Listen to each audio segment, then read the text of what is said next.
Halo, selamat datang lagi di Deep Dive kita. Hari ini kita mau bahas sesuatu yang kayaknya selalu jadi pertanyaan deh buat yang punya kendaraan. Ya, soal perlu nggak sih manasin mesin? Terus, kalaupun perlu, sebetulnya, berapa lama ya waktu idealnya?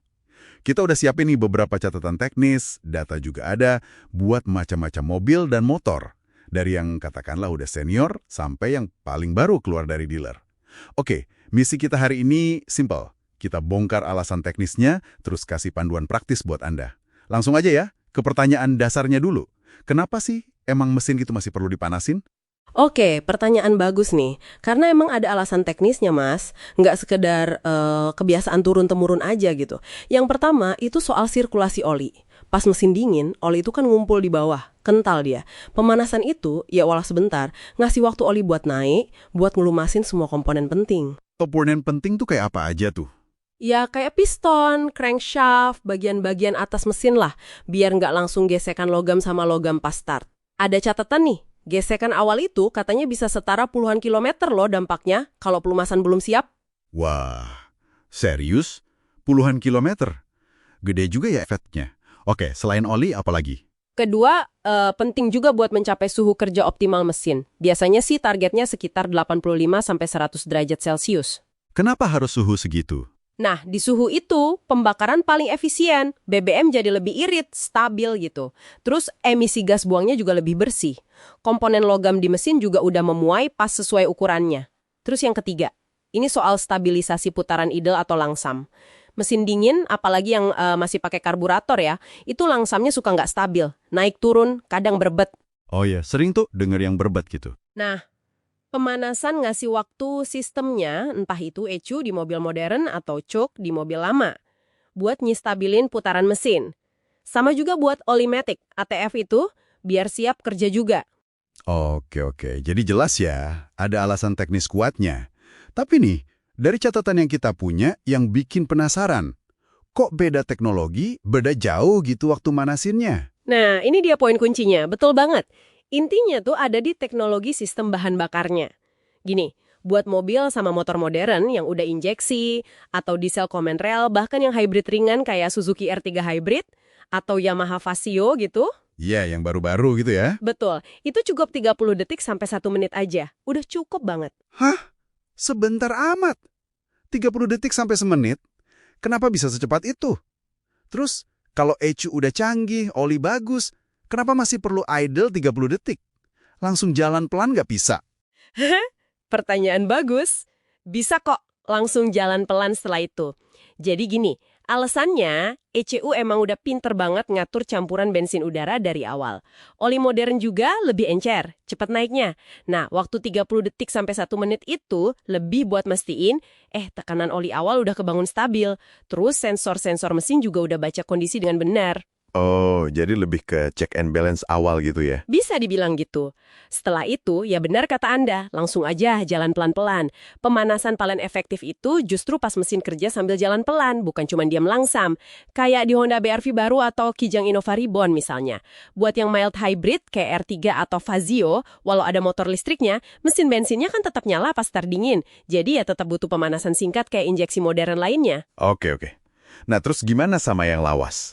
Yang jadul gitu? Nah, ini beda cerita. Kalau kendaraan lawas yang masih karburator, kayak Suzuki Katana, Honda Astrea Grand, atau Suzuki Shogun, atau yang diesel konvensional macam Kijang kapsul diesel. Iya, yang gitu-gitu. Nah, mereka butuh waktu lebih lama, kira-kira 3-5 menit.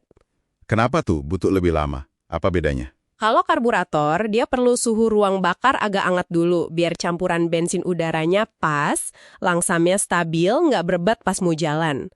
Kalau diesel lama, perlu suhu lebih tinggi, biar solar kebakar sempurna. Asapnya nggak ngebul banget pas awal jalan. Masuk akal sih. Terus ada kasus khusus katanya kayak Innova Zenix Hybrid. Oh iya, Zenix Hybrid itu kan full hybrid ya. Dia pintar, mesin bensinnya cuma nyala otomatis kalau baterai perlu di-charge atau butuh tenaga ekstra.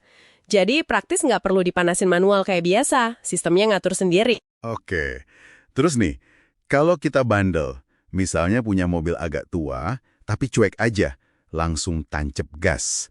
Apa risikonya? Iya, risiko utamanya jelas, Mas. Gesekan antar komponen mesin jadi lebih kasar karena oli belum nyebar sempurna.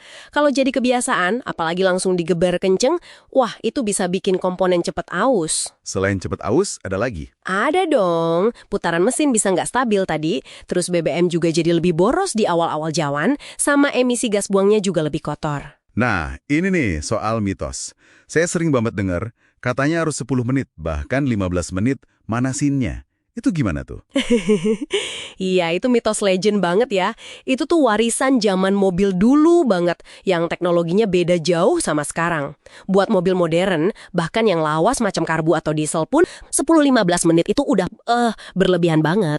Jadi cuma buang-buang bensin aja ya?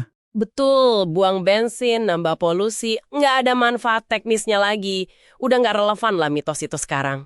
Oke deh, clear kalau gitu. Jadi, kalau dirangkum tips praktisnya nih buat kita semua, pertama, kenali mobil atau motor Anda. Modern, apa lawas?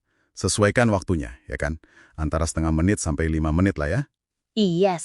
Sip.